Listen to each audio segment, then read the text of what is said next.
Assalamualaikum warahmatullahi wabarakatuh. Perkenalkan, nama saya Apriani Brutarigan dengan NIM C0N021023. Saya dari Program Studi Keuangan Daerah. Di sini saya akan mempresentasikan materi tentang proses audit kinerja. Baiklah, slide yang pertama.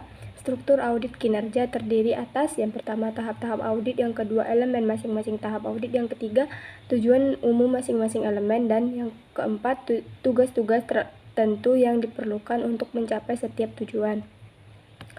Slide yang selanjutnya lanjutannya. Yang pertama, berdasarkan kerangka umum struktur audit di atas dapat dikembangkan. Struktur audit kinerja yang terdiri atas yang pertama tahap pengenalan dan perencanaan atau familiarization and planning phase. Yang kedua tahap pelaksanaan audit atau audit phase. Yang ketiga tahap pelaporan atau reporting phase. Yang keempat tahap penindaklanjutan atau follow up phase. Selanjutnya, tahap pengenalan dan perencanaan. Tahap pengenalan dan perencanaan terdiri dari dua elemen. Yang pertama survei pendahuluan atau preliminary survey. Yang kedua review sistem pengendalian atau control system review. Selanjutnya lanjutannya, kriteria pengendalian untuk hasil-hasil program penilaian ekonomi dan efisiensi. Kriteria yang digunakan untuk menilai reliabilitas data dibagi dalam dua area. Yang pertama, proses pengumpulan, perhitungan, dan pelaporan data. Prosedur yang ada didesain untuk memastikan fairness, defendability, dan reliability data. Terdapat pengendalian dalam proses pengumpulan dan perhitungan data untuk memastikan integritas data. Yang ketiga, pengendalian yang telah ditetapkan sudah dijalankan. Yang keempat, terdapat dokumentasi yang memadai untuk menentukan integritas data.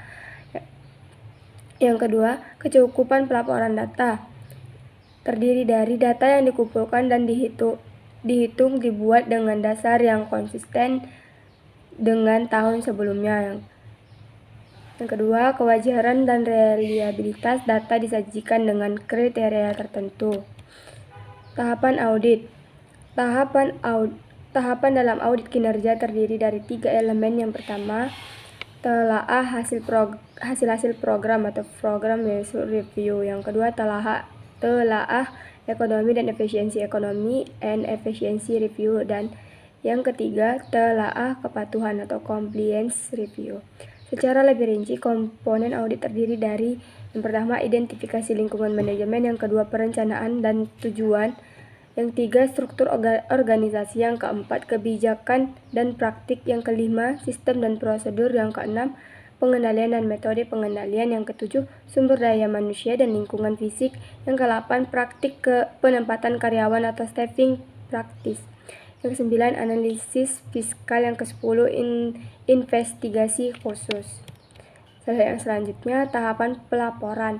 Ada tiga langkah utama yang sangat penting dalam mengembangkan pelaporan audit secara tertulis, yaitu yang pertama persiapan atau preparation, kedua penelaahan atau review, yang ketiga pengiriman atau transmission. Selanjutnya lanjutan dari slide yang tadi, beberapa hal yang perlu diperhatikan dalam penulisan laporan audit kinerja. Yang pertama, laporan audit kinerja harus ditulis secara objektif. Yang kedua, auditor tidak boleh overstate.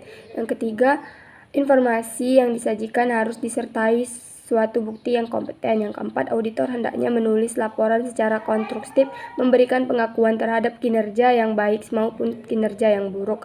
Yang kelima, auditor hendaknya mengakomodasi usaha-usaha yang dilakukan oleh manajemen untuk memperbaiki kinerjanya.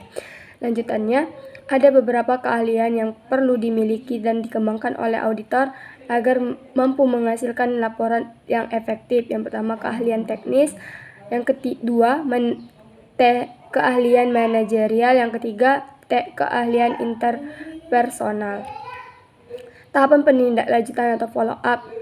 Dari sisi auditor, hal-hal yang perlu diperhatikan dalam tahap penindaklanjutan antara lain: yang pertama, dasar pelaksanaan atau follow up, yang kedua pelaksanaan atau review follow up, yang ketiga batasan follow up, yang keempat